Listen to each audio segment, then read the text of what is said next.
যখন রমজান মাস আসে এই রমজান মাসকে কেন্দ্র করে জান্নাতের সমস্ত দরজাগুলো খুলে দেওয়া হয়, শয়তান এবং জিনদেরকে বেঁধে রাখা হয়। ইন্নাল হামদুলিল্লাহি ওয়াসসালাতু ওয়াসসালামু আলা রাসূলিল্লাহ বা'দ।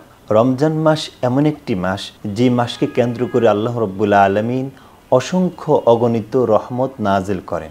বিশেষ করে যে মাসকে কেন্দ্র করে রাসূল আকরাম সাল্লাল্লাহু আলাইহি ওয়াসাল্লাম অসংখ্য সুসংবাদ আমাদেরকে দিয়েছেন। বুখারী মুসলিমের একটি হাদিস, বিখ্যাত সাহাবী হযরত আবু হুরায়রা রাদিয়াল্লাহু তাআলা আনহু থেকে বর্ণিত।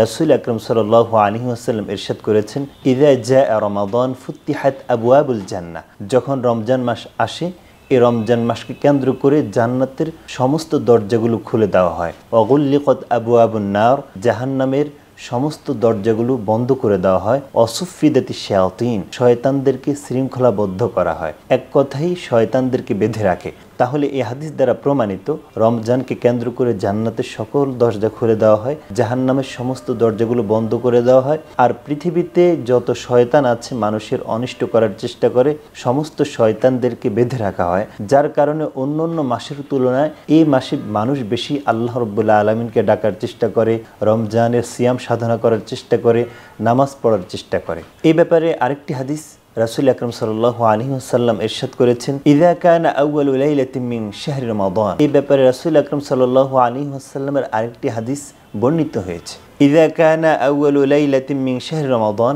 যখন রমজানের প্রথম রজনী আসে, সুফিদাতিশ শায়াতিন ওয়া মারাদাতিল জিন, শয়তান এবং জিনদেরকে বেঁধে রাখা হয়। এই হাদিস দ্বারাও প্রমাণিত রমজানকে কেন্দ্র করে সমস্ত দুষ্ট শয়তানদেরকে বেঁধে রাখা হয়, যার কারণে অন্য অন্য মাসের তুলনায় মানুষ এই মাসে বেশি ইবাদত করে। আসুন সিয়াম সাধনার এই মাসে আমরা প্রত্যেকে বেশি বেশি সিয়াম পালন করি, তাকওয়া অর্জন করার চেষ্টা করি, আর শয়তান থেকে বেশি বেশি আল্লাহর কাছে পানা চাই, কারণ শয়তান আমাদের প্রকাশ্য শত্রু। আল্লাহ রাব্বুল আলামিন অন্য আয়াতে বলেছেন, ইন্না শায়াতানা লাকুম আদুউম মুবিন, নিশ্চয়ই শয়তান তোমাদের প্রকাশ্য শত্রু। এই কারণে এই শত্রু থেকে নিজেদেরকে আত্মরক্ষা করি। আরেক সূরাতে আল্লাহ রাব্বুল আলামিন শয়তানকে দুই ভাগে ভাগ করেছেন, আল্লাযী ইউওয়াসওয়িসু ফি সুদুরিন নাস, যারা মানব অন্তরে ওয়াসওয়াসা দেয় তারা হচ্ছে দুই প্রকার, মিনাল জিন্নাতি ওয়ান নাস, মানুষের মধ্য হতে, শয়তানের মধ্য হতে। এই আয়াত দ্বারা প্রমাণিত শয়তান দুই প্রকার, মানব শয়তান, জিন শয়তান।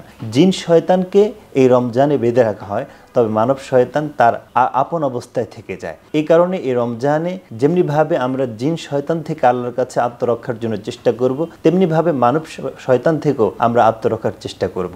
আল্লাহ রাব্বুল আলামিন আমাদেরকে শয়তানকে চিনে শয়তান থেকে দূরে থেকে ইসলামের পরিপূর্ণ বিধানগুলো মেনে চলার তৌফিক দান করুন।